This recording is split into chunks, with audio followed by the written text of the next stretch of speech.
Alright, it is time, and when I say it's time, I say it is time. Vamos. Alright.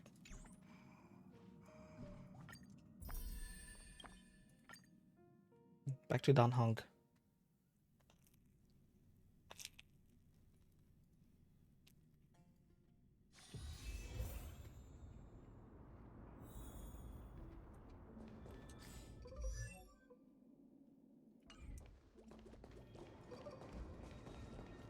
What am I doing?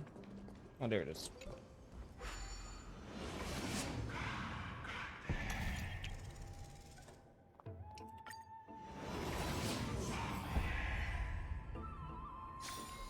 Nope, I am going the wrong way. Oopsies.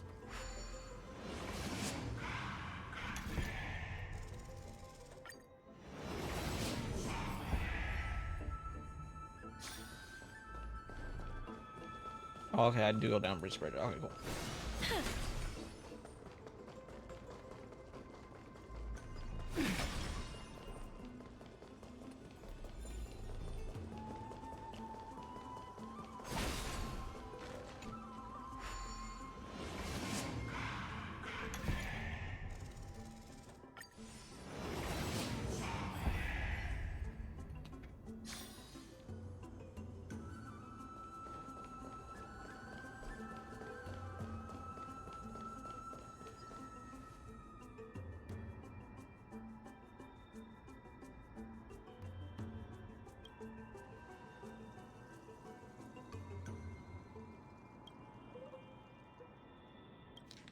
I'll scroll.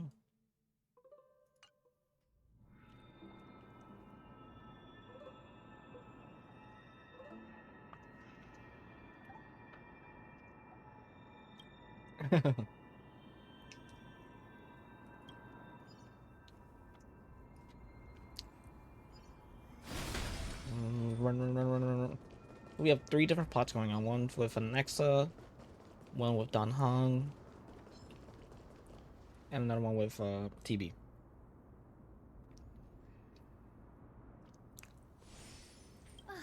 Really now?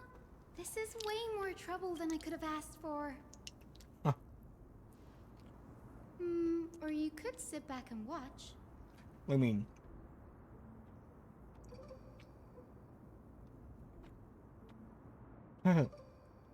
Just want to know one. I'm kidding, Danny. Lend me a hand, pretty please. All right, now let's get him.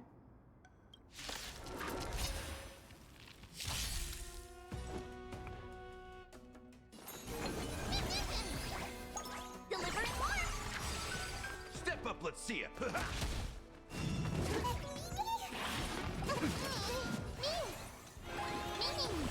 Please, as you wish.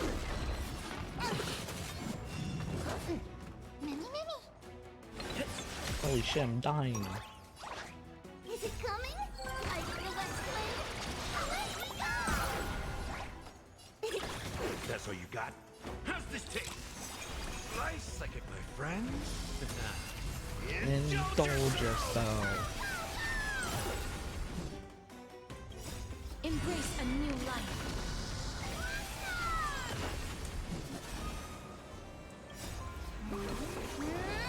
Man. Oh Jesus, I didn't need to use dragon.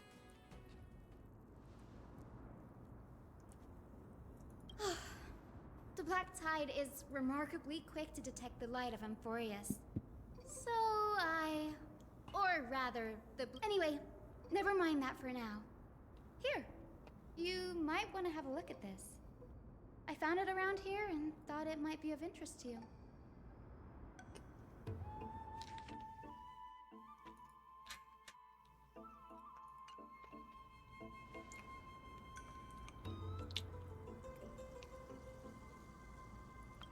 This is new. I didn't know Professor Anaxa was researching this guy. He's never mentioned anything about it.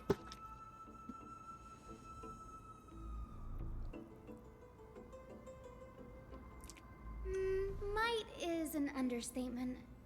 Anaxa has never been one to venerate the gods.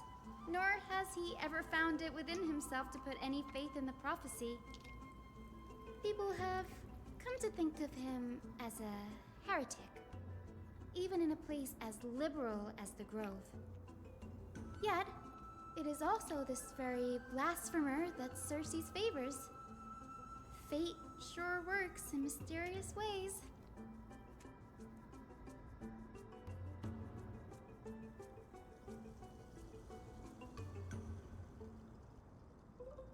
Oh, let me have a look.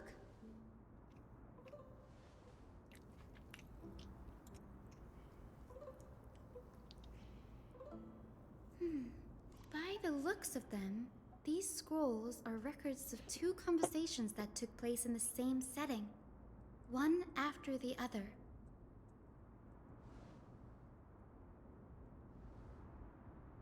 Sure, go ahead. The Grove of Epiphany is home to 7 schools of thought. While all 7 schools are founded on the ideologies of Thalesis, the first scholar, each is unique in its own way. Among them, the Venerationists revere and worship the Titans the most.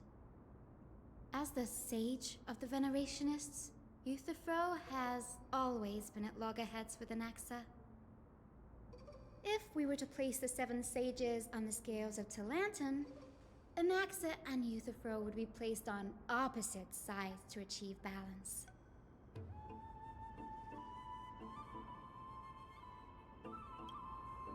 Nearly everyone in Amphorius has heard the story of the skyships by now. Aquila's stature is loftier than the heavens, and their divine retribution is merciless. That's why it's no use building giant skyfaring ships.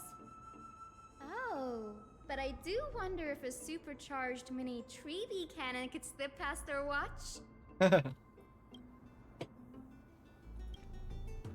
Newsporists primarily study the application of alchemy in soul repair. Everyone considers Anaxa a blasphemer, but that has never stopped him from sharing his ideas, no matter how taboo. If you must say that he's hiding something, then it's likely what lies beneath his eye patch. Anaxa often says that every failure brings us one step closer to the truth. Perhaps, to him, the crash of the skyship carries a different interpretation. The firmament is not impenetrable.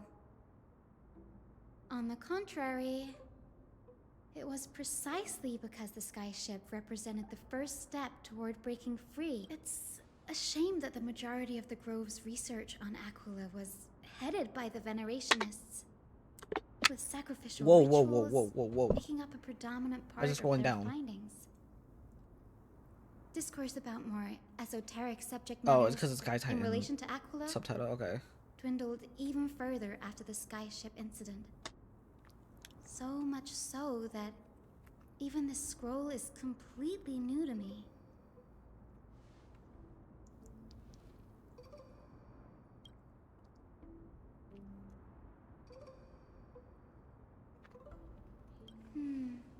That's what I'd like to know. What are these experiments he's involved in? Even I, the assistant lecturer, know next to nothing about them. I have a bad feeling about this.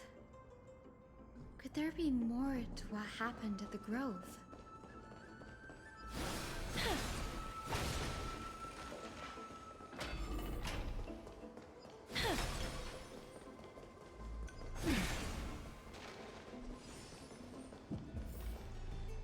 This is the Library of Philia, a place where the Grove stores its collection of tomes. Other than books written by the 7 schools, you can also find philosophical texts, ballads, and religious writings from the Outlands here. Cities that desire to learn from the Grove were apparently expected to contribute knowledge of equal value to what they saw. We've had more than our fair share of hilarious episodes over the years. For instance, it's said that the Erythrocheramists once borrowed a manuscript from a certain author, but ended up returning a copy instead of the original. What's more, the original manuscript was supposedly then hidden here.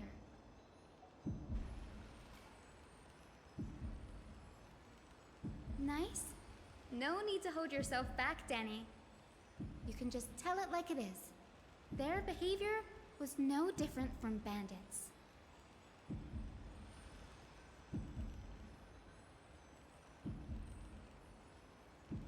Whew. You've got me there. Some said you couldn't even find a dictionary in Castrum Kremnos, so I guess they were spared. There are too many books in the Library of Philia. Flipping through them all will take too long. Why don't we use the Biblioslate to search for the texts we need? We can bring them back to Akama for reading after that.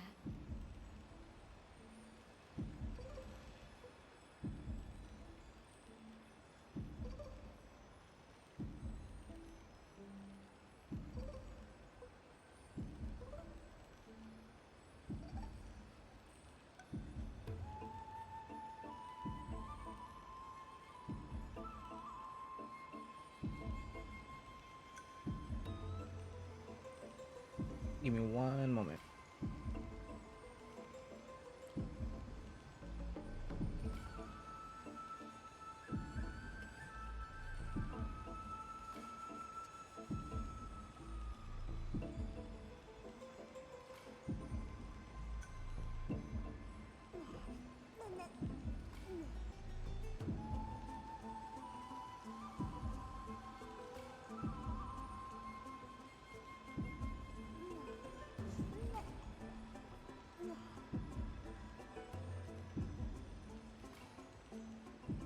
One second.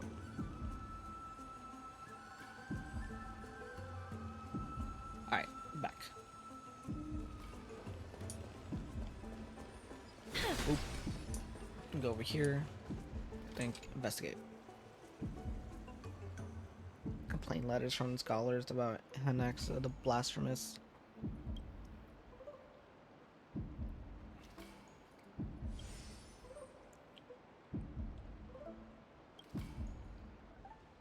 Ugh, it's so dusty in here. Whoa. Are these all complaints about him? I can already see what they must have written. Anaxa has no respect for the gods. His very existence undermines order in our society. They're probably all things like that. Why else would they call him the Great Performer? When Anaxer established his school of thought, the first— Are the Titans truly an accurate reflection of what humans think gods should be? Worlds created by gods are indubitably perfect, but what of Amphorius? Only foolishness and insensitivity everywhere you turn.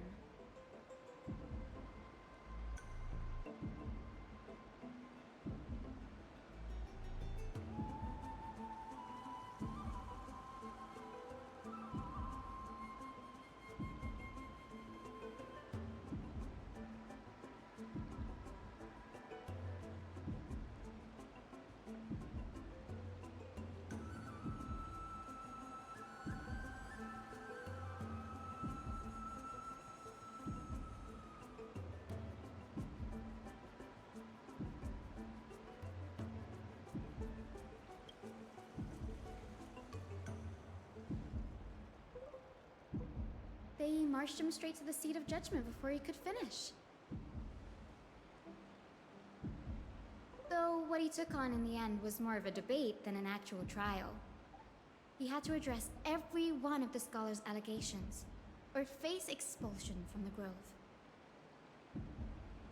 The first allegation was... Do you agree that since the Titans created the heavens and earth, so the mountains, rivers, and seas must likewise be their creations?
Blah. Anaxa would have probably been spared a lot of trouble if he had answered this way.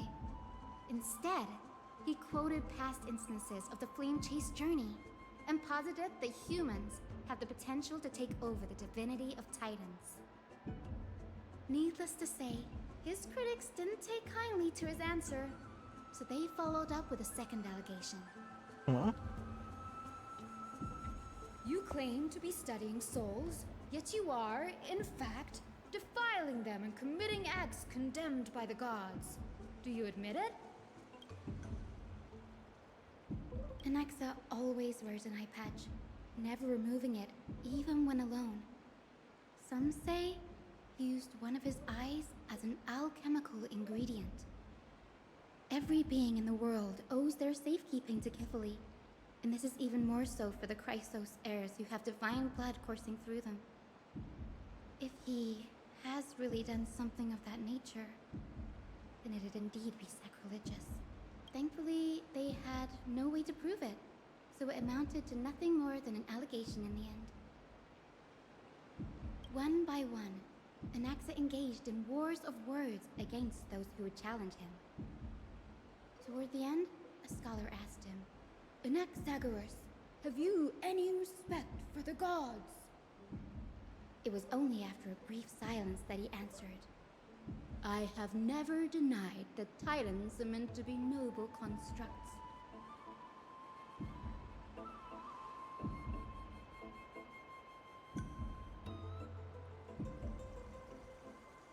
Yes, I'm not sure how that controversy was eventually resolved, but what's for certain at least is that Anaxa was allowed to stay in the grove where he continued his research, despite being regarded as a heretic.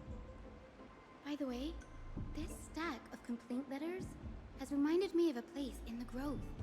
We may find clues there that aren't on the teleslate. I'm talking about Anaxa's alchemy lab, hidden between the cornerstones.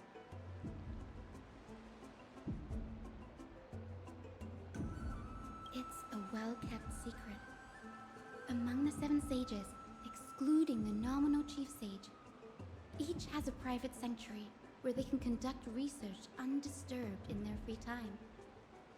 Even the administrators of the Library of Philia are restricted from accessing those places and documenting the sage's research. But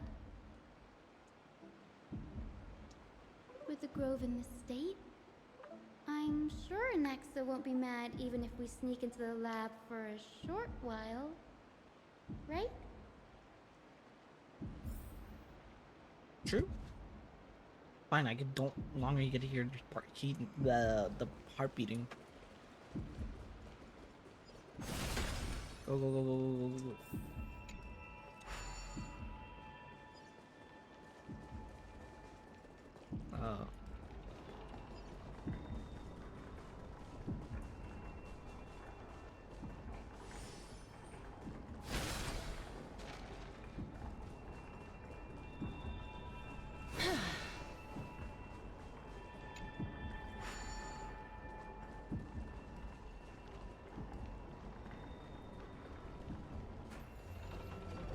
Oh, I did that. Totally.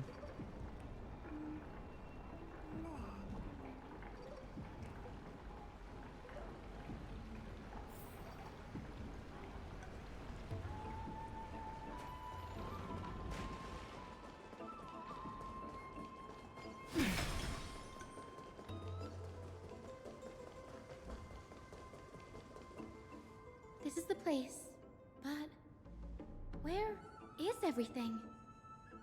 Materials for alchemical experiments, matrix diagrams, and even the so it's seal empty. to the lab. They're all gone. Did the Black Tide destroy it all?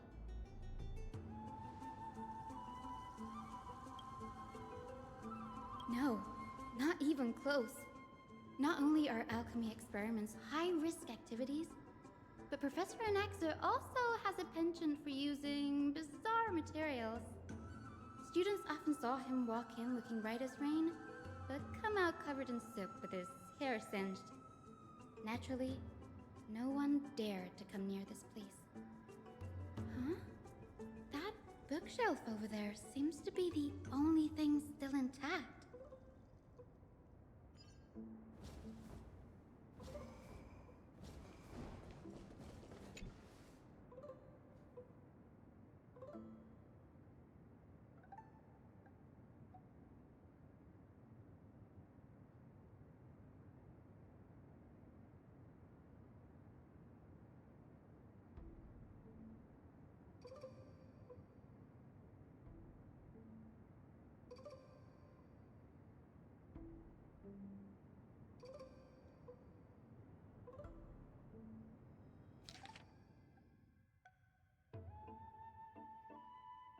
What's going on?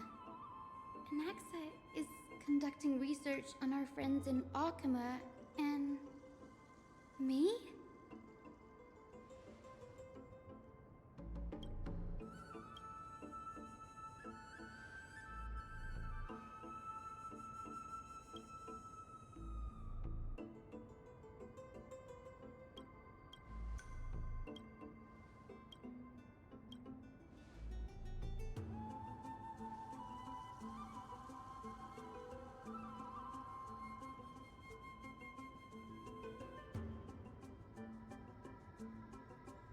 It wouldn't have been so strange if he had focused only on Cassie, given her own curiosity about her origins. Plus, considering that the new sporists have crafted omnipotent medicines capable of curing diseases, it also makes sense that he would conduct research on immortal Chrysos heirs. But now, it seems Anax's objective was never to create medicine, but to identify the origin of the golden blood and figure out its inner workings.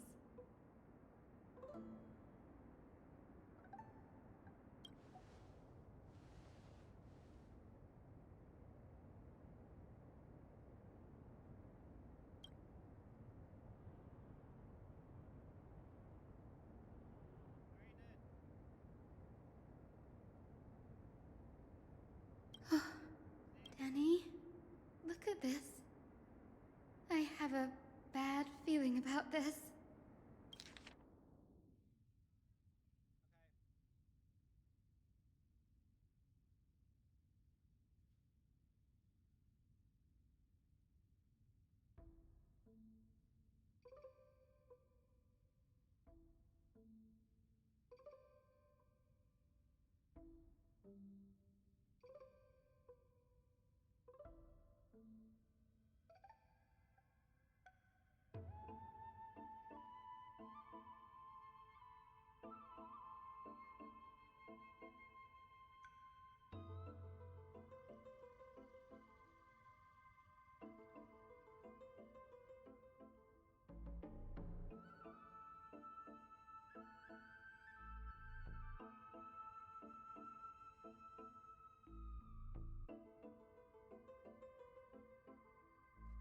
What? My biggest fear. It's come true. After going through his notes, I think I can piece it all together now. Anaxa was carrying out experiments on soul transmutation.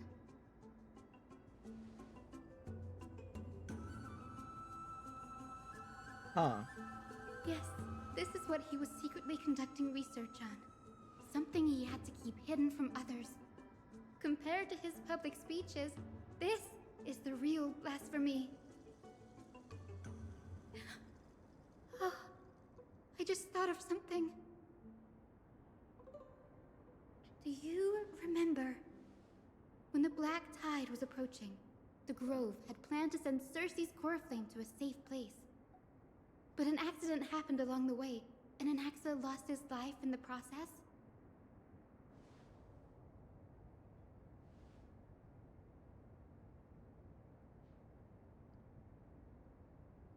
That's right. But what if Professor Anax's fusion with the core flame of reason wasn't an accident? Put yourself in his shoes. Knowing that the Black Tide was closing in and your time was running out, what would you have done?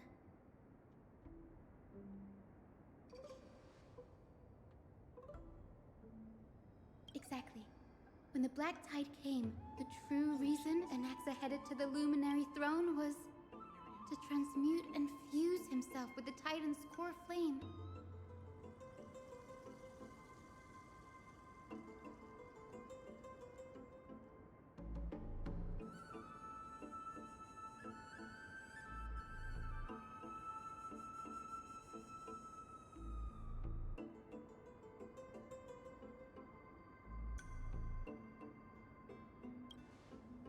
No. Judging from how he reacted after the event, the results came as a surprise. Maybe he failed to consider the possibility that Circe's would make a similar decision. The manuscripts detailing all the alchemical formulae have been taken away.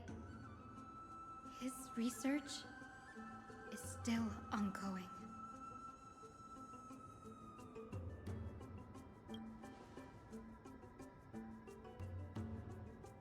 Like, what?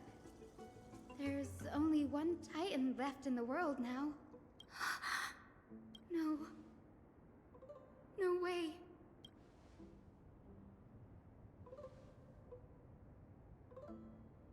He's after Kefali.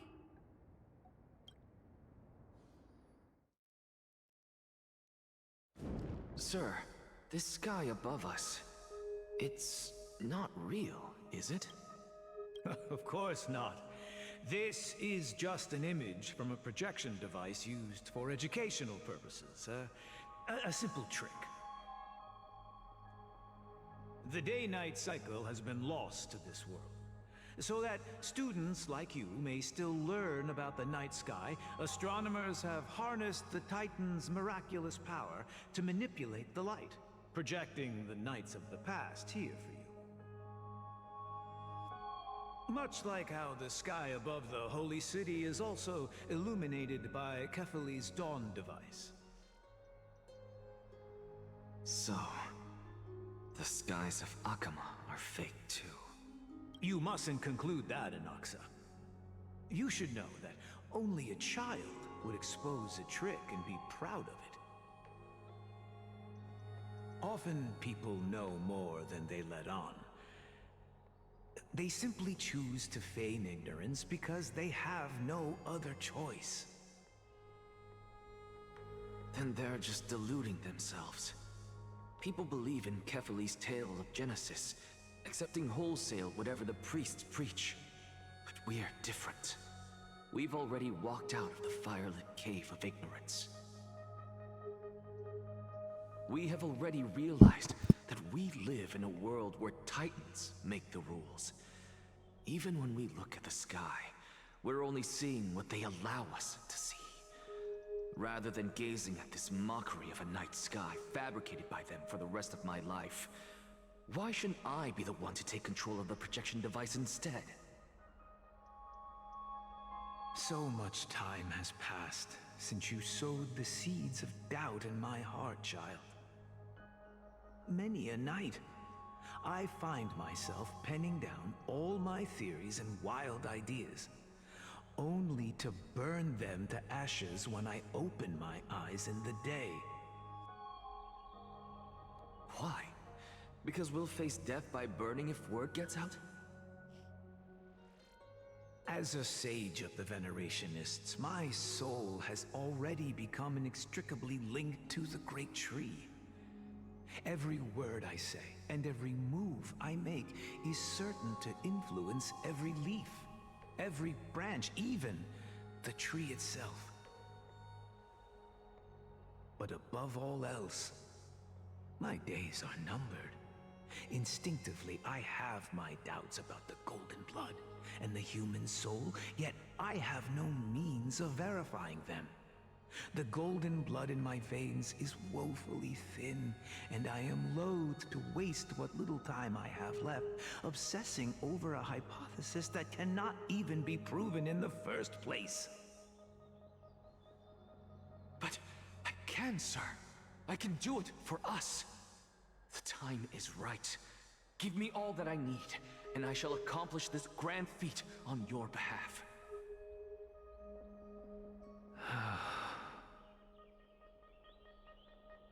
You're right. I shall do just that.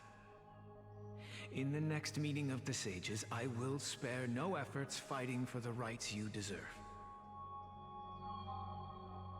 Go. Establish your own school of thought. Find out what we are. Become the one who conquers the ultimate truths of the world. Child of humanity. You didn't go to such lengths for an audience with Kefali. Just ask him a few questions, did you? So, you figured it out. If I were as foolish as a Dromus, perhaps I'd throw myself down and prostrate before their greatness, begging for the gods' prophetic wisdom. Well, sorry to disappoint, but I'm no Dromus. Alas, I am a human, standing tall on 2 feet, possessing both intellect and pride. Before such power, does it make any difference whether you're a human or a Dromus? I'm sure you're familiar with the story of the Styxians. When the raging waves threatened to swallow them, they didn't just give up and become sitting ducks. No. They constructed a dam that kept the roaring tide at bay, chaining down the mad Fagusa. They call me a blasphemer, Xerxes. But that doesn't mean I deny the existence of gods. It's just... as I see it, Titans are simply a force that mankind has yet to find a way to tame. Oh? If power that rivals the Titans is what you crave, why not conform to the prophecy and brave the trial? Why stop at harnessing the power of the Titans when I can do so much more? The source of life is what I wish to grasp, to understand what makes up the soul, and to learn what we really are. Thanks to you, I've had the chance to personally verify, in more ways than one, that the soul indeed ceases to exist in death. But where there is death, there is life. And where there is an end, there must also be a beginning. How then is a soul born? That was the only unknown variable left in my calculations. And by the sound of it, you have already formed a conjecture. No, I have already drawn a conclusion. In my journey unto death just now, I finally saw the answer with my own eyes. Professor Anaxa, I'm here. His life hangs by a thread.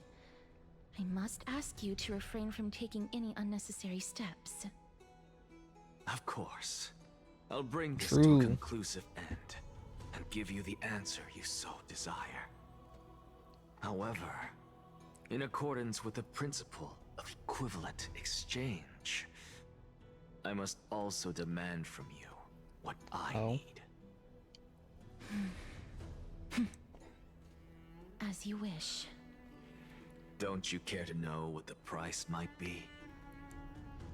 It's a matter of uncovering the truth about the Death Titan and his survival. This may be the only time I can ever save someone's life. There is no need for me to think twice. I see. In that case, let the show begin. Indulge me. Am I correct to say that you intend to prove Thanatos' whereabouts and prove the nature of our existence now? Before I begin, I must confess I had been stuck in a cognitive trap all this time. As unrelated as these two propositions may seem at first glance, they are in fact logical equivalents. They are merely two different ways of telling us about what the soul is at its core. The reason I say this is, as I've mentioned earlier, the answer was hidden in my journey unto death. Anaxa, you were in the Netherrealm? Yes, I am but a living dead man now, but that's not important. What truly matters is, I overheard a conversation between heroes. That's not all. Remember how I said you were a part of that conversation too, Circes? And I've told you that I have no recollection of such an event. That was likely just an illusion conjured up by the mind of a dying man. Of course you would remember. Because that wasn't you.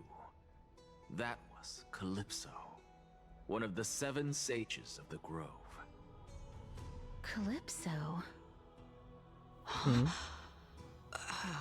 That's the name I made up on a whim when speaking to this girl. How do you know of it? And surely you jest. Don't you think I, of all people, would know if that were the name of one of the 7 sages under the shade of my tree? Don't you claim to know the Grove's past like the back of your hand? It seems you've lost even the memories seared into your soul. Use your head, Circes. Since all of this took place in the realm of the dead, it stands to reason their likenesses are of souls from the past.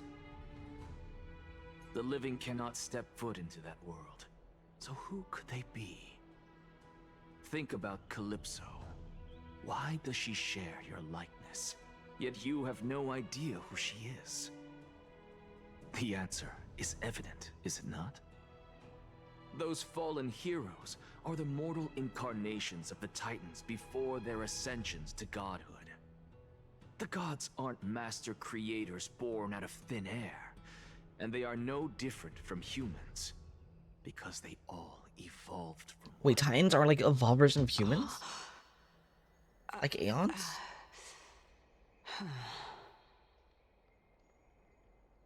Does this answer disappoint you?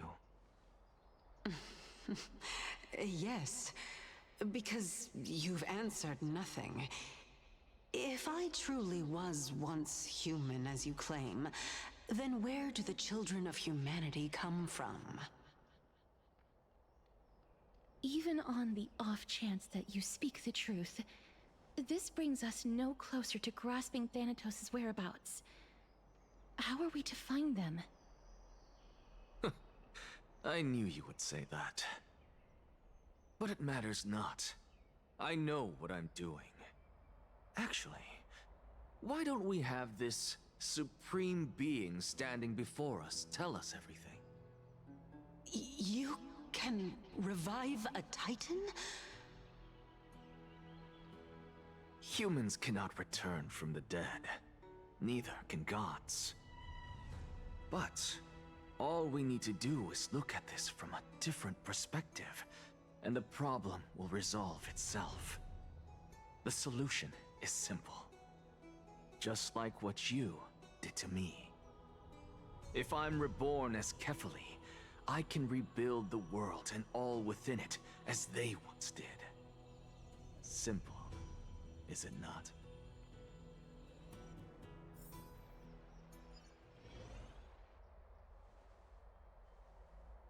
Meanwhile, I have news from Hyacinth and Danhung.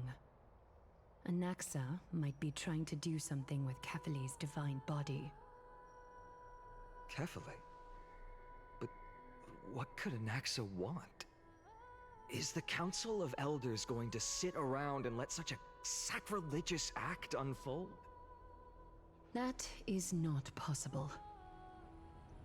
He is indeed the great performer, capable of fooling anyone and everyone with his tricks. I'm sorry. No need for guilt, for this is good news to us. The Council of Elders has found themselves a traitorous ally. Anaxa's ambitious desires will be something we can exploit. What we should be doing now is to keep our eyes peeled for whichever trickery Kindness is up to, and react accordingly to thwart her plans. Being Akima's political center, the Demigod Council holds just as much significance as the Vortex of Genesis. Someday, after my duty is over, this site will take the place of the battlefield where you hunt gods. Become the next challenge you ought to overcome. Till then, it's best to get used to this place as soon as possible.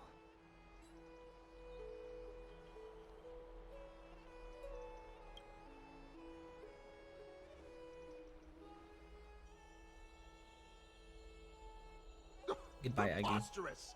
The Christos-heirs only have their standing because of the Council of Elders! How dare they trample over it!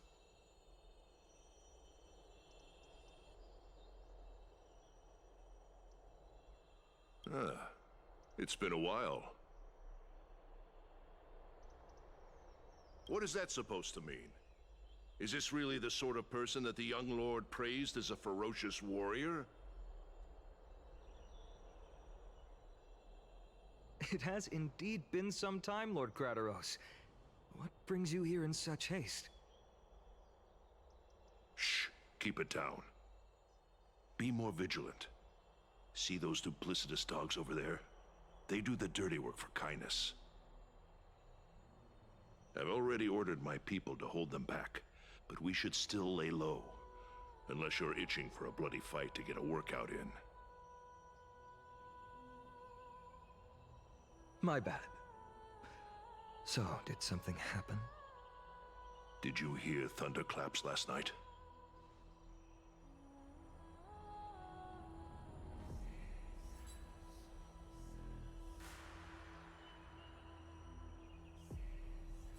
Packer, what?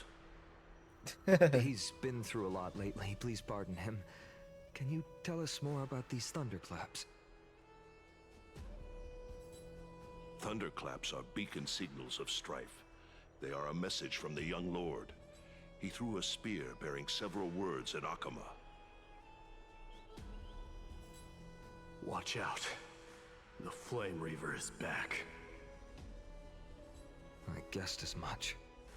We didn't actually kill them back at the Kremnos Arena. I figured this is something you would want to know. We Kremnoans never back down from a fight.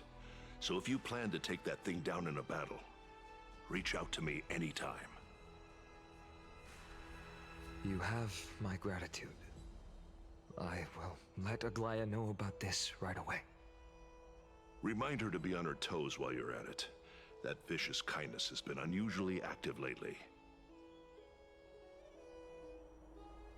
Those lackeys she keeps under cover have been going in and out of the city a lot more frequently these days. Some even seem to be getting Kremnoans to defect to the Council.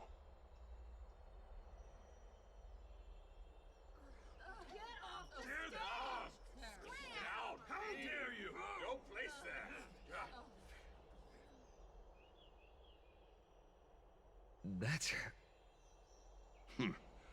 Looks like you can see it for yourself. We should get back. Thank you for the intel, Lord Crateros.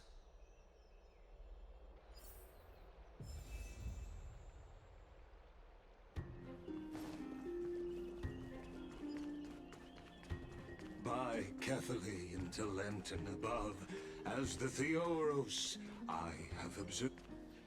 Aglaya, what happened here? I know about the poisonous fangs of that king snake through the golden threads. In the past, I would be confident about keeping her in check, but I admit I am now unable to do so. What do you mean? It is no longer about eloquence or arguments. I have been a demigod for far too long that I hardly have any humanity left. Before I realized it, I have become no different from these hypocrites, no longer capable of relating to the people. This has come a lot sooner than I expected. But perhaps it is time. I need you to step up, Finan, in order for me to retreat behind the scenes. Yes, this is my duty, but... It is far easier for the Council of Elders to fool many than just fool one person. Their so-called more support is no more than a ruse to distribute power using words instead of lances. There is no glory in winning this debate, but that makes having respect for humans so much more priceless. Finan, you are a Chrysos heir without flaw, capable of relating deeply with humans. I appreciate what you've taught me, Aglaya. I hope we'll live up to your expectations and win this debate.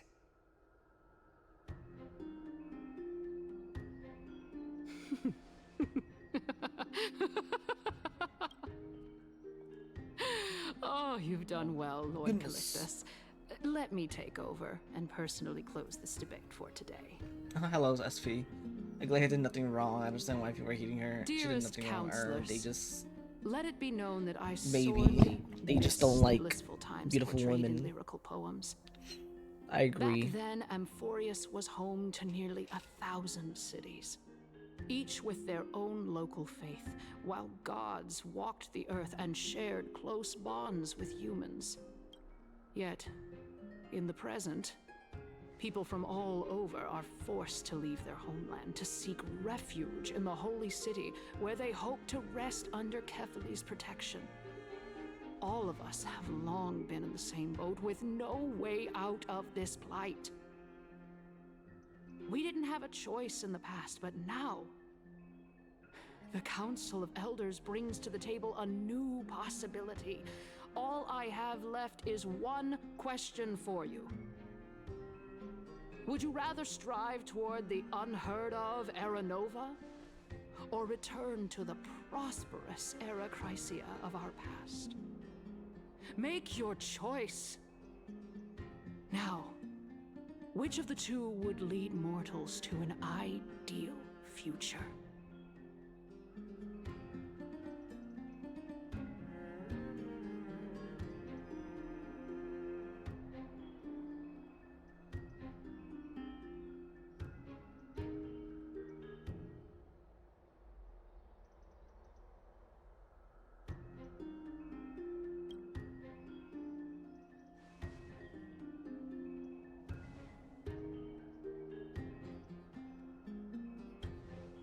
We all know that Era Chrysia is a thing of the past, Lady Kindness. Please, enlighten me. How does the Council of Elders plan to turn back time? Let the three Titans of Calamity be born, and Era Chrysia is nevermore. But bring demise to those Titans, and Era Chrysia will descend upon us again.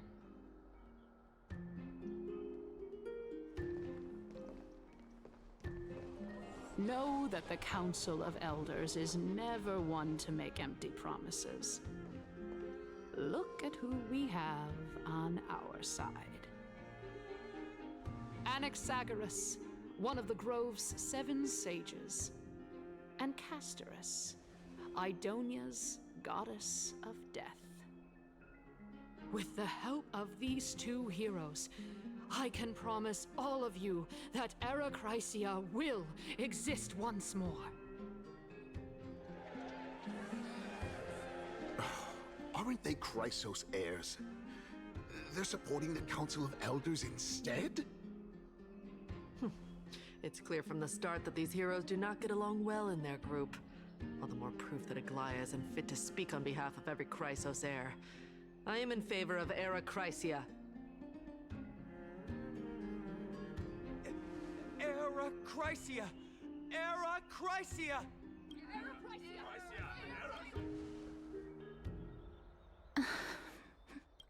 Castorus? Why are you standing over there? You finally arrived, Anaxa. So have you. Cass. Don't worry, Aglaya. Well, I know that you have many queries. Could you continue to converse like how the citizens normally do? Tell me, dear citizens, if we successfully retrieve and return Thanatos' core flame without anyone passing the Death Titan's trial, what would happen next? The answer is simple.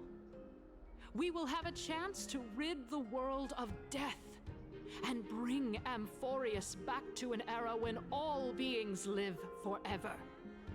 We'll usher in a new future that will be entirely different from the flame chase journey. He's one of the 7 sages. I don't like her. Your proposal is much too idealistic. As long as the Black Tide still exists, how can we go back to the old days? Remember what I previously said? Kefali's core flame is guarded by the secret power of the Council of Elders. Plus, Fagusa's water curtain will be able to block out any external perceptions.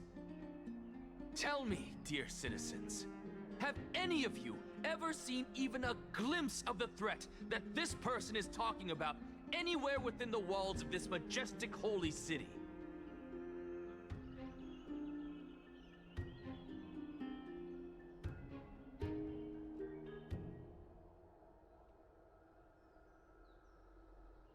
Oh? Could it be that you heard that from the Flame Reaver themselves? Citizens, let's loudly sing the blessed hymn. Oh, beautiful old world, where are you now? Oh, legendary Erachrysia, return to the mortal realm! After the destruction of the 3 Titans of Calamity, the Flame Chase journey will have to end. Erachrysia! Yes! Yes, it has to end! It has to end! It has to end! It has to end! This is bad. The masses are now totally riled up. Anaxa, pray tell. Everything that you've mentioned hinges on the premise that we can find Thanatos' existence, right? Thank you, Lady Aglaya, for still caring about this city. However, dear citizens, we are truly fortunate and blessed. For Castoris, Idonia's goddess of death, will surely find Thanatos under my guidance. What? With that, I solemnly promise that the core flame Lady Castoris brings back will be personally managed by the Council of Elders. Thereafter, if we are able to garner the support of all of you at the Citizens' Assembly, we shall spare no effort in ensuring that the Erachrysia will return to our world once again.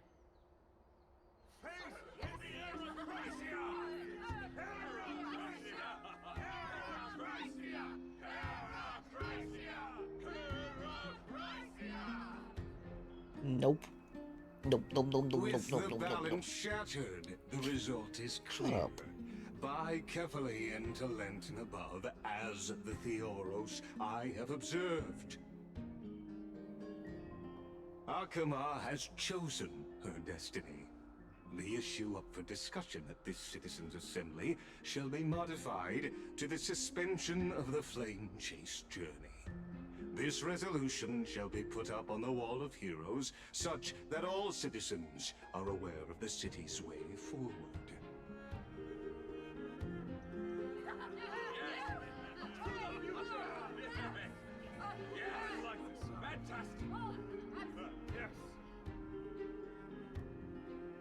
Aglaya, dear Aglaya, what has caused your heart to soften? You also don't seem to be as quick-witted as before.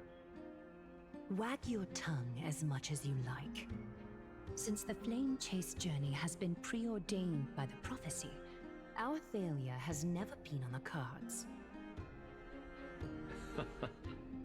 Well then, I guess we'll find out if that's true at the Citizens' Assembly.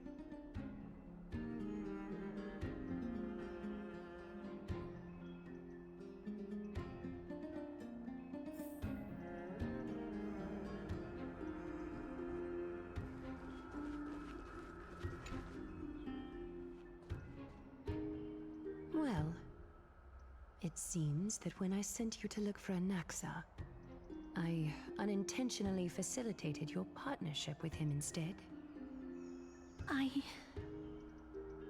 My apologies, everyone. I know that you have many questions to ask me. I will answer them to the best of my knowledge. In that case, please tell us as much as you can.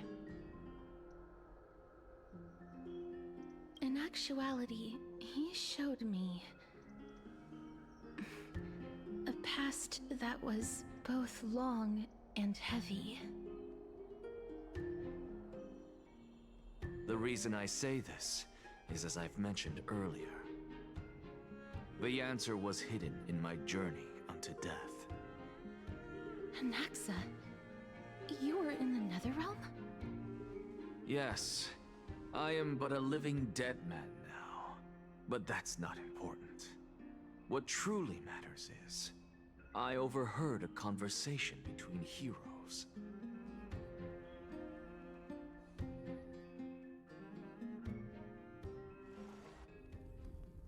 Have you heard of this tale before?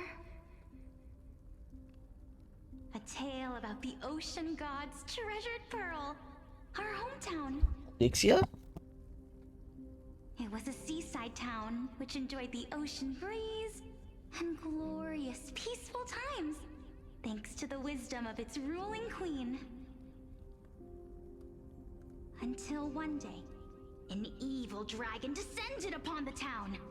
Its wings were large enough to blot out the sun, while its claws were sharp enough to rip the waves apart.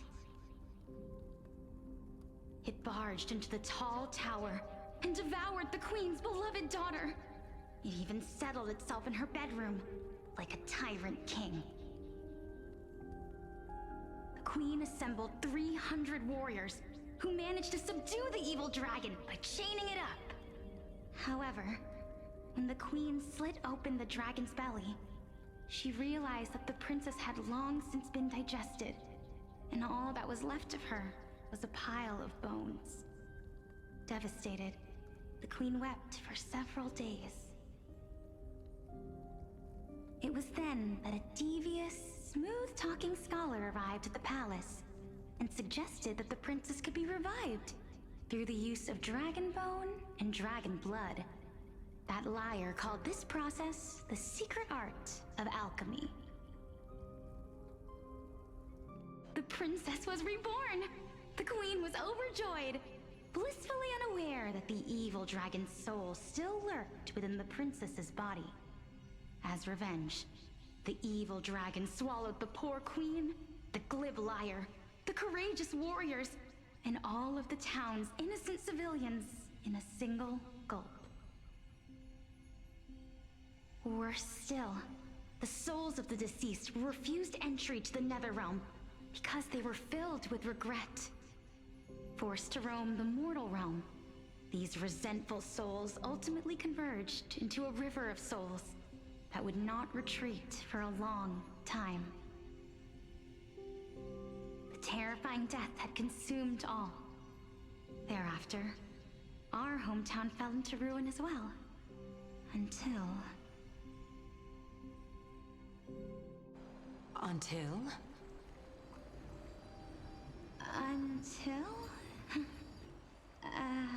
Actually, I don't know what happened next either. Oh my. It seems that you still like to whet people's appetites even after all this time, Pelixia. So, according to your story, this is how I used to look? It's practically a mirror image. And yet, what exactly is this? A miracle that I created with alchemy. As for what it is and how I was able to accomplish it, I'll keep the answers to myself for now. My goodness, is this cliffhanger really necessary?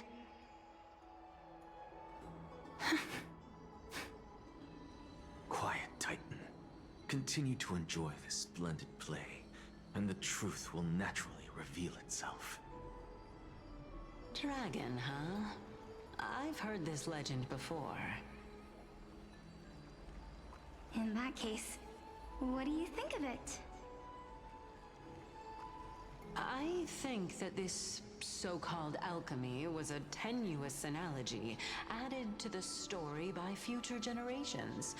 After all, you've never heard of a tradition of alchemy in your hometown before, have you?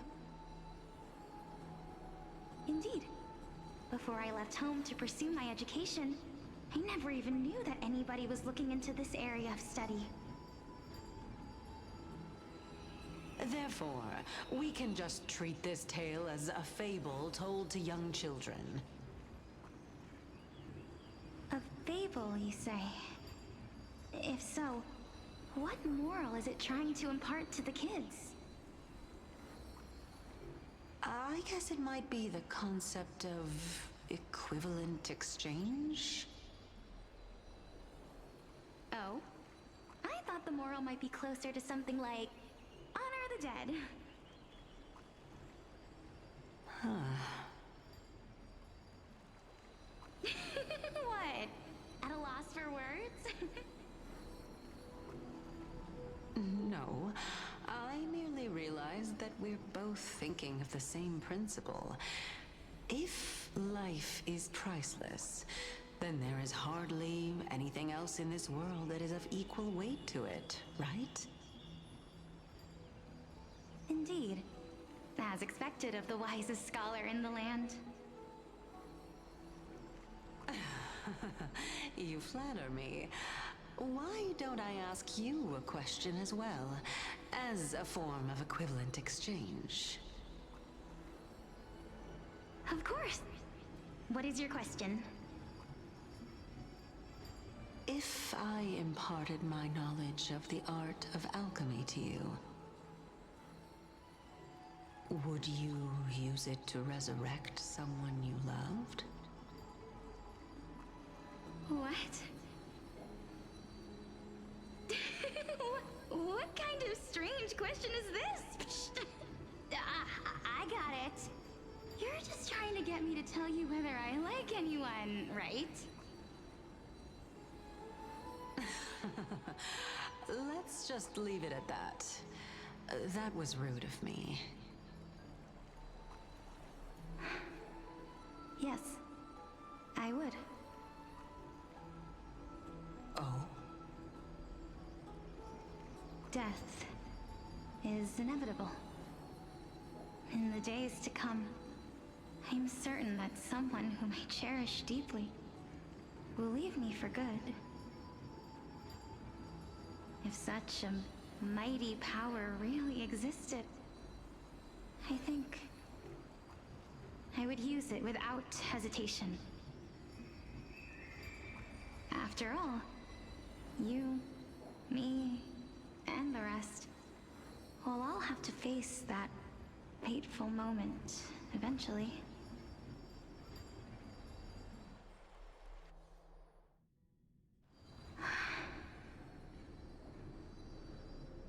My time is finally here. However, perhaps because of my firm belief in the immeasurable value of life,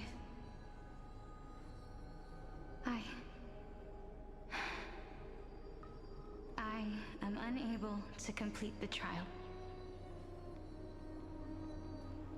You shall wither, and through that, the dead will sprout again from the remains, and be reborn with the dead flame. It is a pity that fate is such a cruel mistress. Is there no other way of interpreting those words? I'm afraid that the meaning is clear. Between My sister and me. One must pay the price.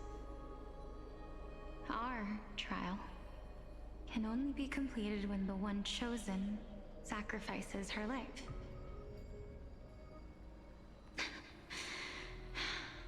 I'm afraid that the prophecy might even have selected a pair of twins for this exact purpose. That's crazy. They are not avoiding the Gemini accusations. My sister is prepared to sacrifice herself. And yet, I can't do the same. How absurd. My time is almost up, but I'm still afraid to welcome death. What should we do? If I'm ultimately not able to make up my mind... Since Chaos is willing to guide all of us and leave this trial to the end, there is still plenty of time for you to ponder. That's right. Don't allow the fog of an uncertain future to cloud your mind. Trial, prophecy, the topics that they're discussing seem familiar. But these three people must not have left their names in the epics. Otherwise, I would have some recollection of this. Amphorius's history before the Titans were born was complete chaos. Is that not strange by itself? I have long held 3 hypotheses about this. However, let's continue watching for now. Calypso, Polixia, and this warrior. I seem to have met him somewhere before. Regarding this matter... That's the guy from the first update. Nias, are you confident that you'll complete your trial? Of course. Hello, Donovan. No, How you doing? I am worried about what will happen once I've emerged victorious.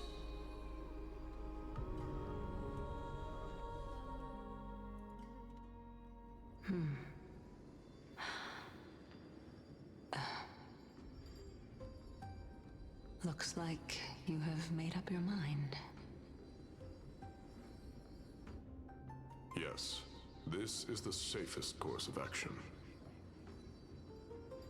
Completely separating courage, honor, tenacity, sacrifice, and reason.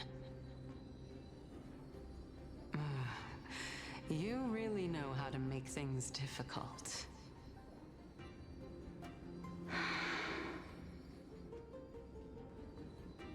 Please, young lady, witness my fall and demise. Lady Calypso, you shall host the soul-rending ceremony. I do not understand. Why would you dare to sacrifice yourself for a future that you won't get to witness?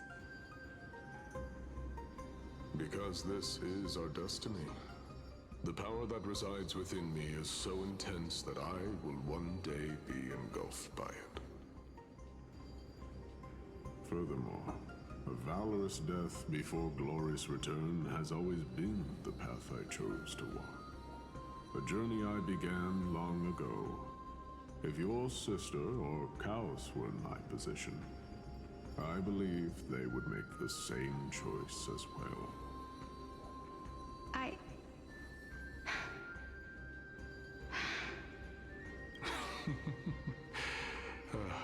Despite being Death's chosen one, it seems you still don't know how to face it. Let's chat, young lady. Perhaps I shouldn't end my journey so hastily. Since there's still time, I'm not worried about letting fate wait a little longer. Of course. This warrior is Lord Nias. As the embodiment of Nikador's divinity, he entrusted his life to us and allowed humankind to end his madness. That means that what I'm currently seeing before my eyes is, in fact... Looks like one hypothesis of mine has already been proven true. These heroes are the true forms of the Titans, before they attain their divinity. If so, the chosen one of death that he speaks of is actually... Polixia? Is the previous form of Thanatos? But her appearance... If this is true, as long as we can find out where she went, we'll naturally be able to figure out the location of the Death Titan.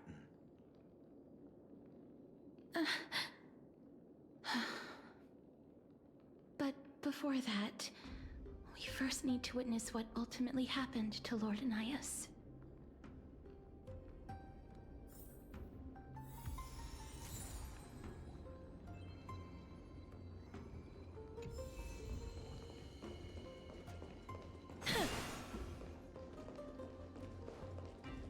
Sealed within this statue. They use their own... Honor, courage, tenacity, sacrifice. And finally, the only thing that remains is reason. Cheer up, young lady. There is no need to shed tears over a glorious death. All farewells in this world are sorrowful, Lord Naias. No, young lady. As a warrior, I have witnessed too many bitter deaths. But now, all I feel is peace. I did not know until this moment that mortals could live their lives in such a way. Although only a sliver of your soul remains, you remain so optimistic. Or maybe the truth is that you aren't able to feel sorrow anymore. To be honest, I don't know either. But I am certain of one thing. This is not an acceptance of death nor apathy toward it. It's not even a feeling of despair. I am just enjoying what remains of my life to the fullest. Enjoying? Indeed. Along this journey that we've taken together, not only have I changed the world, I myself have also changed in the process. And now I have reached the journey's end. When I look back and see the grand epic that I've personally written, how could I not revel in that fact? But when you depart the mortal realm, won't all of your accomplishments be reduced to nothing? Separation and death are two sides of the same coin. Reconciling this doesn't come easily for a mortal.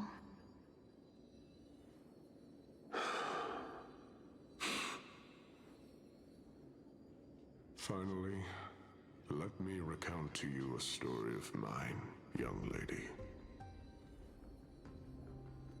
The first time I returned from the battlefield, I felt extremely hollow. The calamity had devoured everybody on the battlefield but me. When I returned to the city alone, the citizens held a banquet for me that was far from pleasant. I felt as though I was still on the battlefield, and the person who had returned was nothing but an empty shell. It was late into the night by the time the banquet ended. My head still reeling, I returned alone to the barracks. On the way back, I encountered someone. It was a crazed scholar looking at the night sky and muttering to himself by the side of the road. Although I tripped over him and fell, I wasn't angry in the slightest. And maybe because I saw myself in him, I inexplicably asked him a question. Do you think that it'd be better if we just died on the roadside like a couple of stray dogs? To my surprise, he shrugged his shoulders and sighed. How does someone who is currently experiencing death, dying and living, afford the same amount of bliss? Now please go away and don't block my starlight. Are you trying to say that there is no difference between living and dying? For they are both journeys that lead toward death? That's exactly what life is, and death is, but a scale to measure how valuable the journey was. Journeys and epics are only glorious and magnificent because all things eventually fade to dust. Therefore, young lady, don't detest your fate. Instead, willingly and respectfully embrace it. The embodiment of strife telling me about the majesty of the world.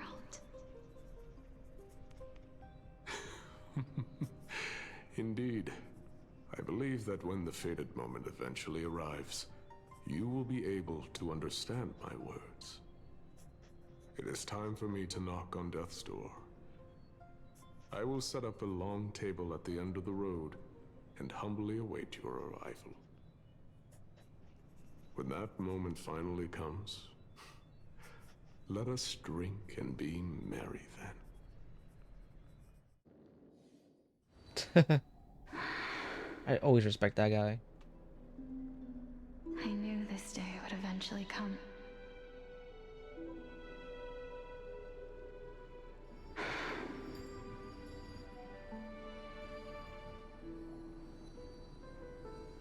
Are the both of you ready? Mm-hmm. Polixia. Castris? I'm here. Castris. What? This... This is quite interesting indeed. Is this... Polixia's sister? Is it... me? Now, it's time for us to fulfill our promises.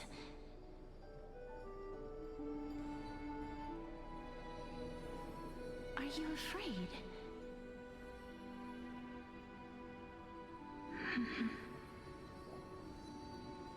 What are you afraid of? That I won't be able to do it.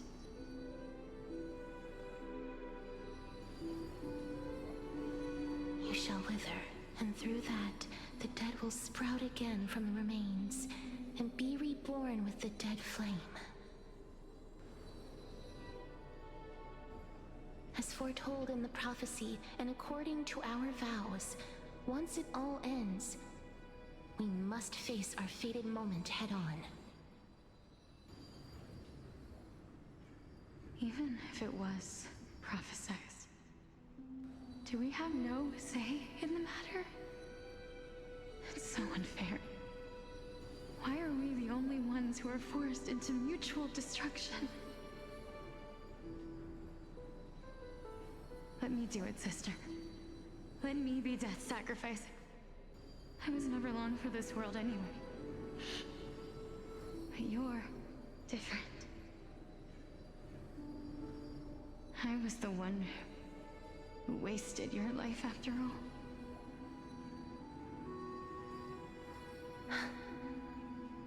You're wrong, Polixia.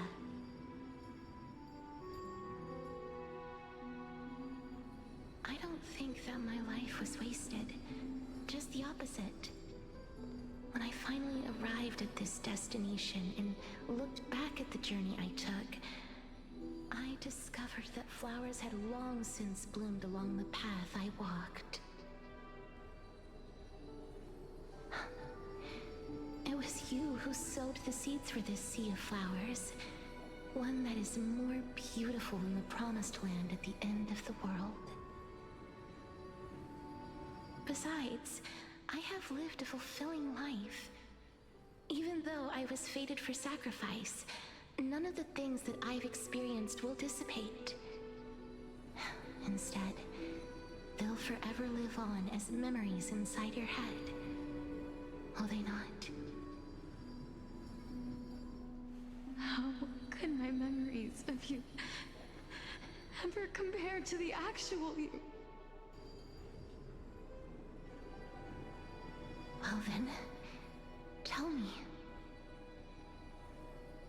What exactly are we?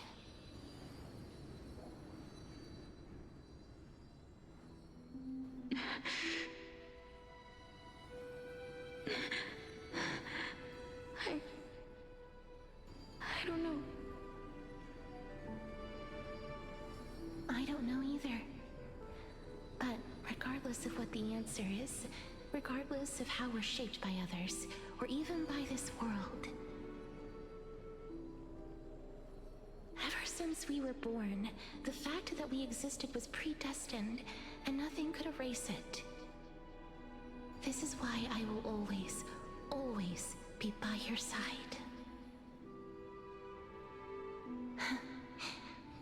We're twins, after all.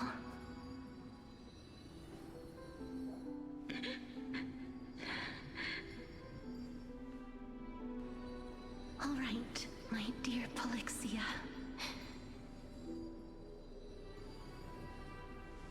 It's time to extract my heart and light the flame of death.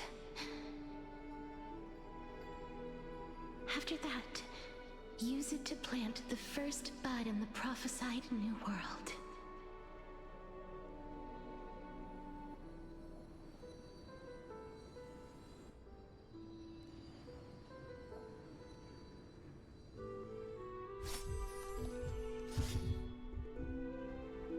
If I imparted my knowledge of the art of alchemy to you, would you use it to resurrect someone you loved? Death is inevitable.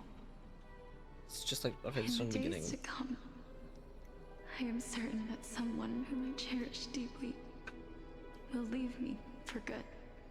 If such a mighty power really existed, I think I would use it without hesitation. Even now, my answer remains the same. This is why, sister, I promise you, in the prophesized new world, I shall plant the first bud on your behalf. Go now. Return to the ocean god's treasured pearl, our hometown.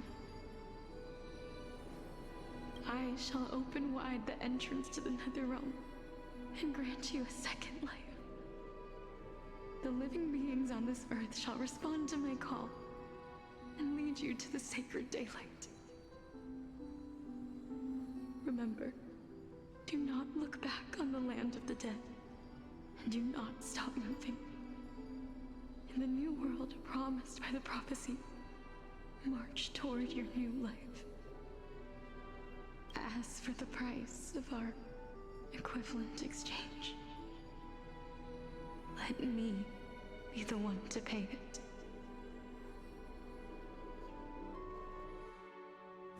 Everybody, we've come to the end. Unfortunately, I am not compatible with the Supreme Being, so I was unable to completely fuse their soul into my own body. However, being able to glean all this from them is exciting enough. I'm certain of this now. Before the Titans that we are well acquainted with were born, A group of heroes roamed the land. These heroes followed a prophecy and took possession of divine authorities one by one, until they eventually became the pantheon of the New World. Just like the flame chase journey of today, Amphorius's history is cyclical in nature. Huh. What a startling revelation. This means that the demigods, who bear the core flames, will also become the new titans at the world's end, thereby shaping a new world?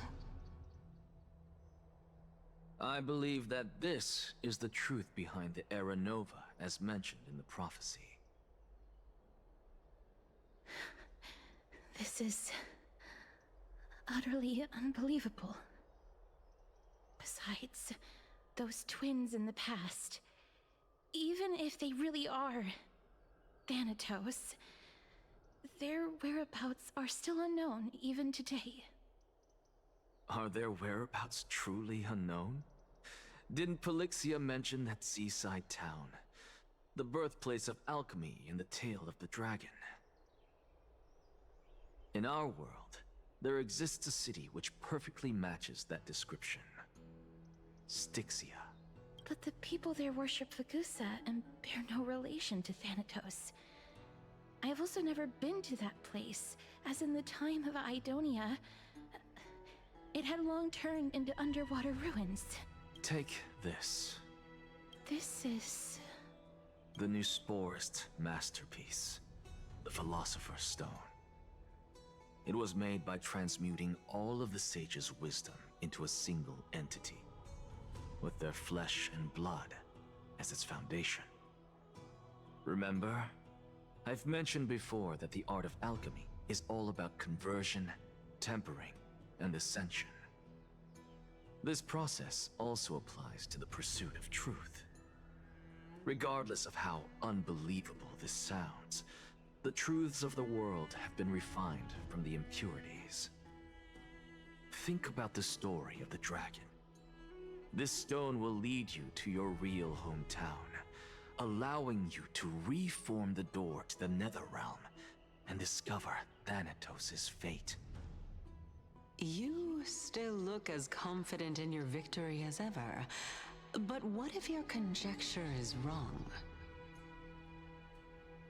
Simple. I shall merely admit to the entire world that my experiment was a failure. However, my line of thinking will not fail because I have already planted the seeds of doubt into the hearts of the masses. Actions speak louder than words, Castoris. With the assembly about to begin, don't forget the promise you've made. I've already searched for so long. I'm willing to try one more time. While we converse, his life is also slowly slipping away. But before I leave, I have another question. What exactly did we witness just now? That was the world imprinted in Kefali's soul. If we are to prove its existence, you must take the final step. Go. Do not disappoint me. I understand. Hey, child of humanity. Don't get antsy. I still remember the question you posed to me. As a scholar, I do not wish to offer up ambiguous conclusions. Let's discuss this topic again when she manages to find the evidence. I merely wanted to ask, was that stone transmuted from your heart? If so, rebirth is no longer an option for you. Why not? What? When I was a child, I lost someone dear to me. When I was a teenager, I lost my faith. A while back, Although you saved my life, I also lost my soul in the process. Now I'm merely forsaking my body. What's the big deal? Why are you always finding ways to die? Isn't it good to be alive?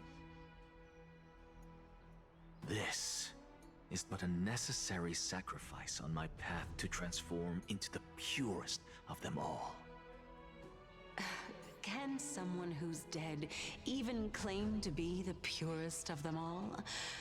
Furthermore, if your hypothesis is proven correct, does it not just confirm that the myths are true, and thereby invalidate all your theories? No, it's just the opposite. If my hypothesis is correct, it means that I can actually ascend to godhood and reshape this absurd world that you all have created.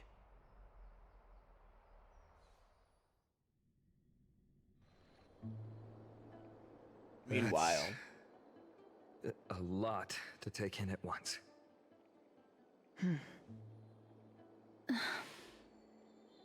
Lady Aglaya, please, let me explain. Go on.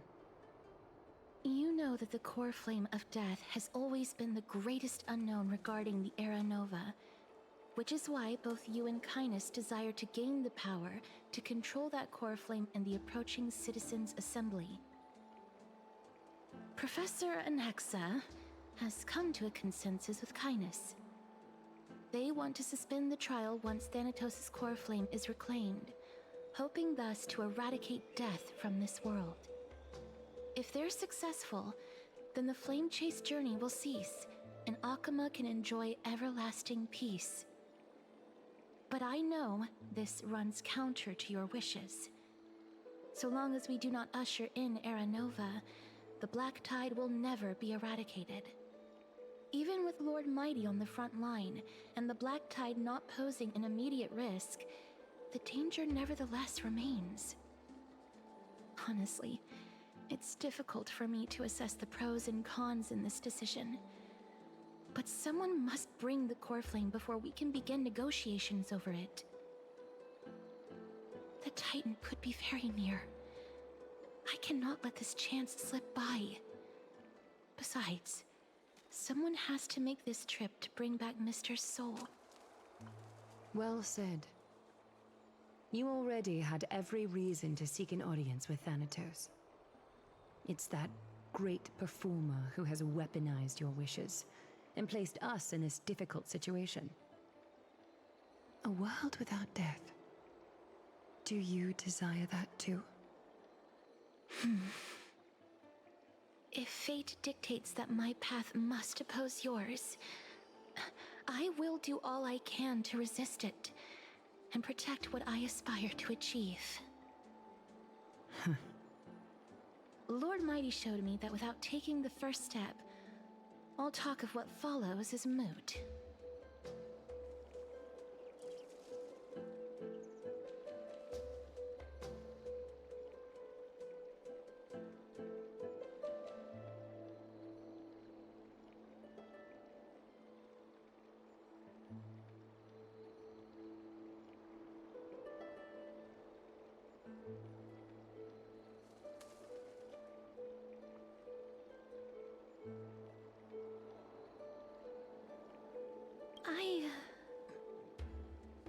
I have always hoped to hear you speak your mind, Cass.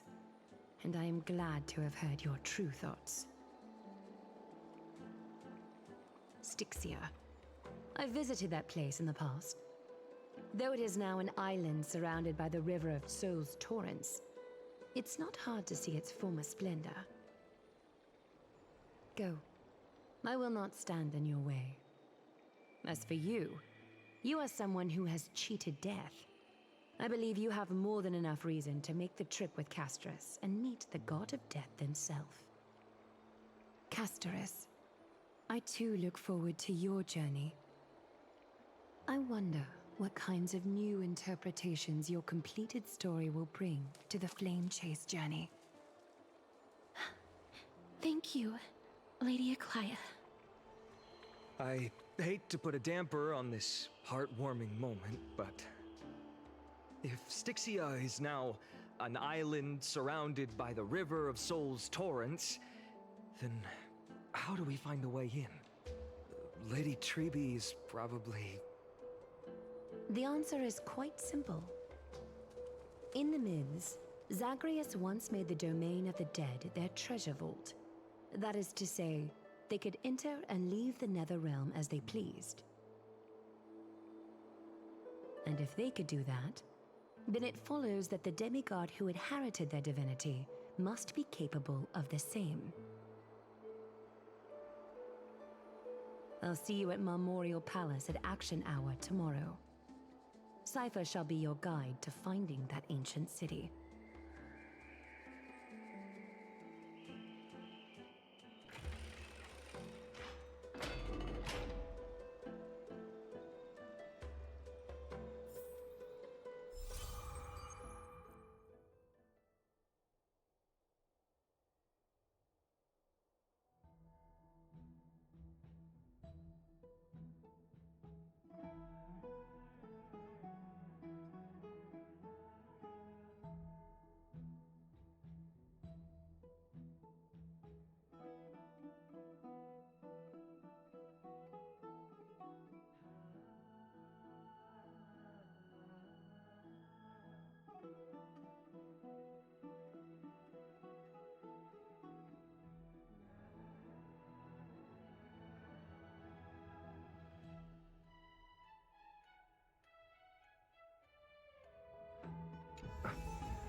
Sorry about that, just sidetracked.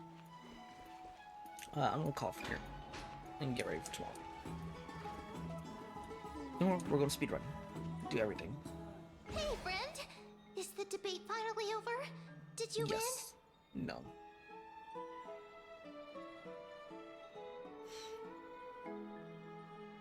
win? What a glorious defeat.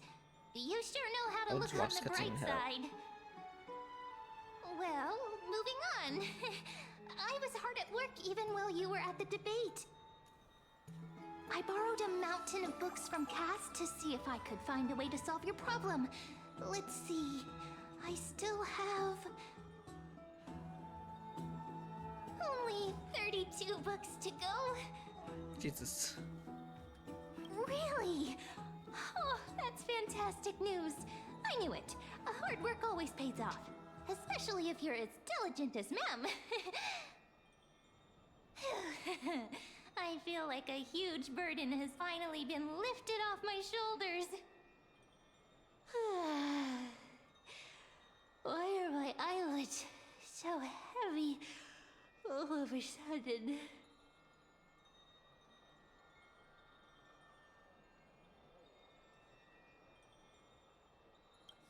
You're right.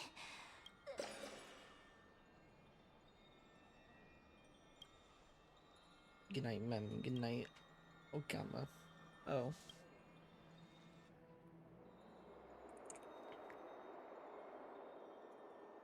Later, somewhere in Okama.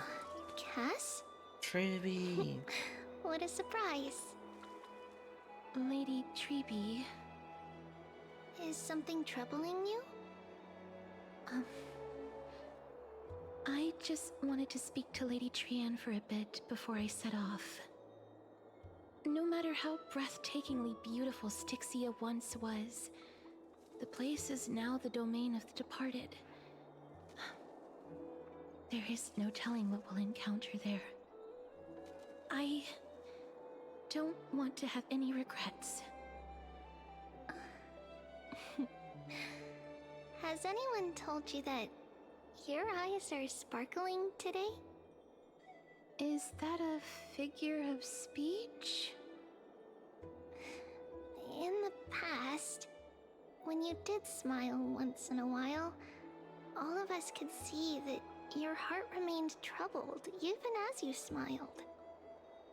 Lady Treby, you know perfectly well that see you tomorrow is nothing but a white lie. I hope your toughness is not a mask hiding a lonely heart. Cass, you hardly ever talked of your past. None of us knows what you went through, apart from Maggie.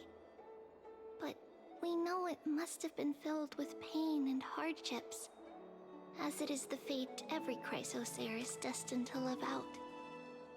We are just happy for you that the core flame you're meant to inherit has finally surfaced. Isn't it a little too soon to say that?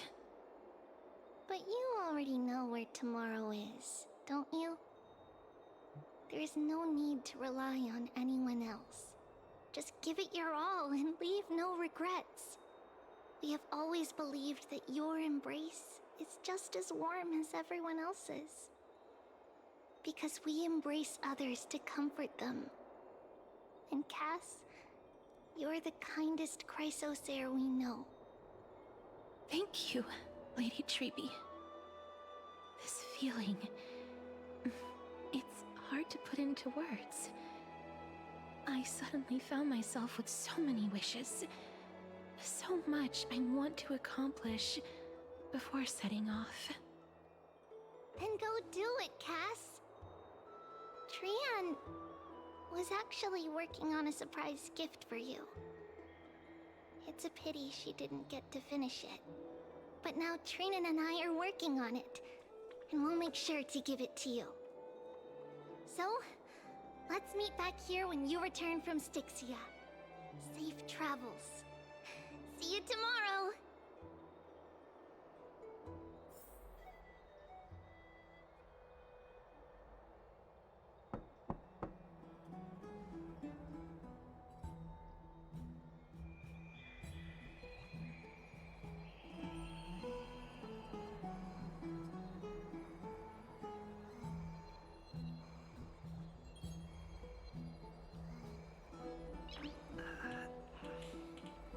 Nice.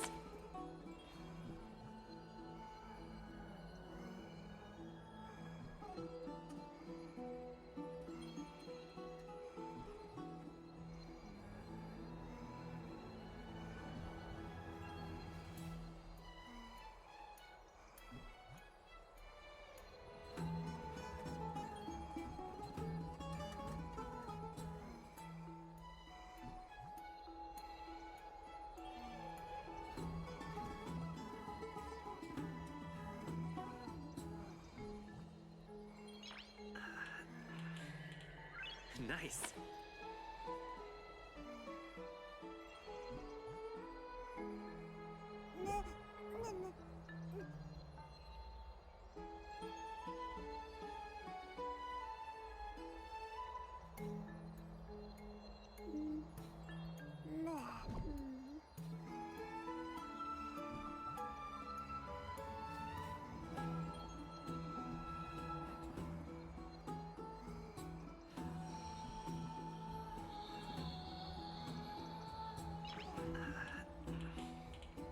Nice.